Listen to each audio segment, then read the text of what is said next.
দ্বিতীয় পর্যায়ক্রমিক মূল্যায়ন 2025-এর জন্য প্রস্তুতি পর্বে আজকে আরও একটি প্রশ্নপত্র, যেখানে দশম শ্রেণী গণিত প্রশ্ন, পূর্ণমান রয়েছে 40, সময় রয়েছে 1 ঘন্টা 30 মিনিট, যেখানে নিচে সকল প্রশ্নের উত্তর দেওয়া আবশ্যক এবং যেখানে কিন্তু 1x7 রয়েছে প্রশ্নের মার্ক।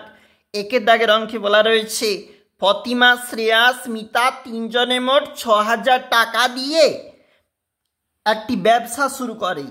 1 বছর পরে ফতিমা, শ্রেয়াস, মিতা যথাক্রমে লভ্যাংশে 50 টাকা, 100 টাকা, 150 টাকা পায়। স্মিতা ওই ব্যবসায় নিয়োজিত করে, তাহলে কত টাকা? আমাদের এটা বলেছে যেখানে প্রথম অঙ্ক। উত্তরপত্র সম্পর্কে একটু ধারণা দেওয়া রয়েছে, তোমরা অবশ্যই দেখবে অপশানগুলো কি রয়েছে, সঠিক উত্তর কি হবে বা আমরা কোনটাতে দাগ দিয়েছি। এরপরে যেখানে 2-এর দাগের যে অঙ্কটা রয়েছে আমাদের এখানে বলেছে তাহলে 3টি ভেদ ধ্রুবকের সমষ্টি, সঠিক উত্তর হবে অপশান নম্বর এ। পরের প্রশ্ন দেখো, এখানে যে প্রশ্ন বলেছে x² সমান যদি এখানে 6 হয়ে থাকে তাহলে সমীকরণটির বীজ বা বীজদ্বয়, তাহলে আমাদের সঠিক উত্তর কোনটা হবে এটা আমাদেরকে বলেছে অপশন নম্বর বি। দুটি বৃত্তের ব্যাসার্ধের দৈর্ঘ্য 5 সেন্টিমিটার, 3 সেন্টিমিটার। বৃত্ত দুটি পরস্পরকে বহিঃস্পর্শ করে। বৃত্ত দুটির কেন্দ্রদ্বয়ের মধ্য দূরত্ব কত সেন্টিমিটার হবে সেটা আমাদেরকে জানতে চেয়েছে। অবশ্যই দেখবে, আমরা চলে যাব পরের পেজ।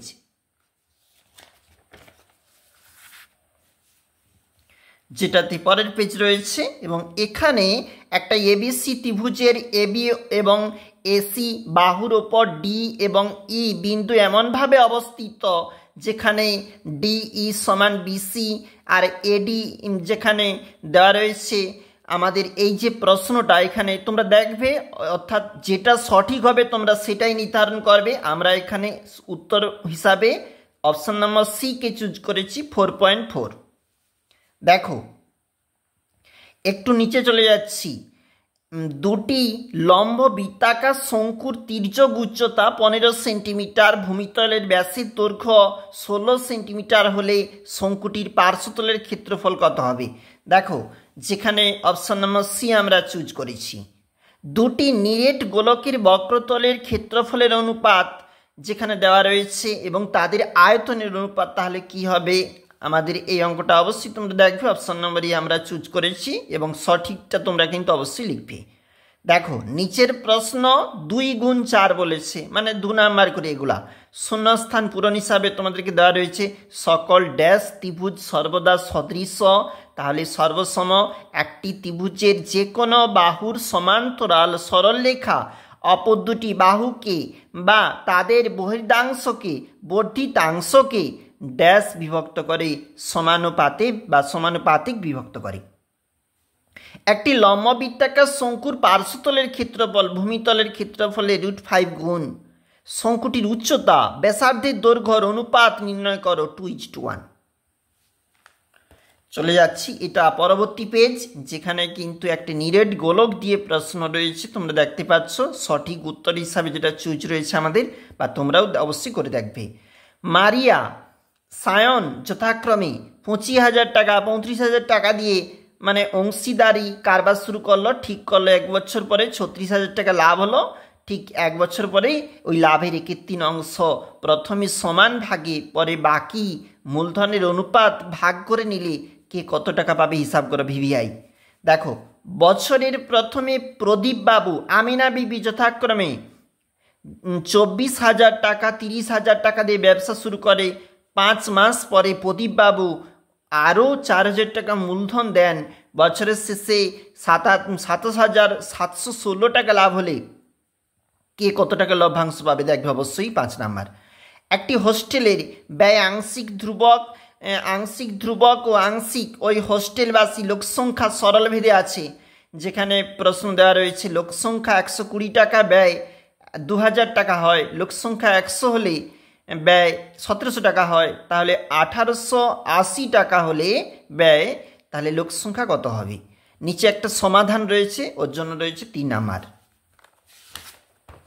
এটা আমাদের লাস্ট পেজ, অন্তিম পেজ, যেখানে কিন্তু প্রমাণ করো যে কোনো সমকোণী ত্রিভুজের সমকোণিক বিন্দু থেকে অতিভুজের ওপর অঙ্কিত লম্ব, যেখানে লম্ব অঙ্কন করলে এই লম্বের উভয় পার্শ্বস্থিত ত্রিভুজদ্বয় সদৃশ্য, অথবা দিয়ে প্রশ্ন একটা বলেছি, এটা 5 নাম্বার। প্রমাণ করো যে যদি দুটি বৃত্ত পরস্পরকে স্পর্শ করে তাহলে স্পর্শ বিন্দুটি কেন্দ্র দুটি সংযোজক সরলরেখাংশের উপর অবস্থিত হবে। এটা রয়েছে 5 নাম্বার। একটা বৃত্তস্থ চতুর্ভুজ এবিসিডি অঙ্কন করো, বর্ধিত এবি এবং ডিসি বাহুদ্বয় পরস্পরকে পি বিন্দুতে ছেদ করে প্রমাণ করো যে, আমাদের যে প্রশ্ন দেওয়া রয়েছে এটার জন্য কিন্তু 3টে মার্ক রয়েছে।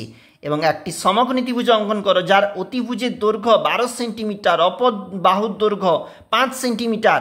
এই ত্রিভুজটির পরিবৃত্ত অঙ্কন করো, কেবলমাত্র অঙ্কন চিহ্ন দেবে 5 নাম্বার। এছাড়াও অঙ্ক রয়েছে, দেখো একটি ত্রিভুজ অঙ্কন করো যার একটি বাহুর দৈর্ঘ্য 6.2 সেমি, বাহু সংলগ্ন কোণ দুটি বলেছে 60 ডিগ্রি 75 ডিগ্রি। ওই ত্রিভুজের অন্তর্বৃত্ত অঙ্কন করো, কেবলমাত্র অঙ্কন চিহ্ন দেবে, ওর জন্য রয়েছে 5 নাম্বার। দেখো নিচে বলেছে একটি নিরেট সিসার গোলকের ব্যাসের দৈর্ঘ্য 14 সেন্টিমিটার, ওই গোলকটি গলিয়ে 3.5 সেন্টিমিটার দৈর্ঘ্যের ব্যাসার্ধের কতগুলি নিরেট গোলক তৈরি করা যাবে? ভিভিআই রয়েছে, এটা 4 নাম্বার। এবং অন্তিম যে অঙ্কটা রয়েছে তোমাদের, লম্ববৃত্তাকার শঙ্কু, লম্ববৃত্তাকার শঙ্কু যেখানে আকৃতির একটি তাঁবুতে 11 জন লোক থাকতে পারে, প্রত্যেক লোকের জন্য ভূমিতে 4 বর্গমিটার জায়গা লাগে এবং 20 ঘনমিটার বাতাসের প্রয়োজন। ঠিক এই 11 জন লোকের জন্য নির্মিত তাঁবুর উচ্চতা নির্ণয় করো। এটাও ভিভিআই রয়েছে, তোমরা অবশ্যই দেখবে এই প্রশ্নগুলি।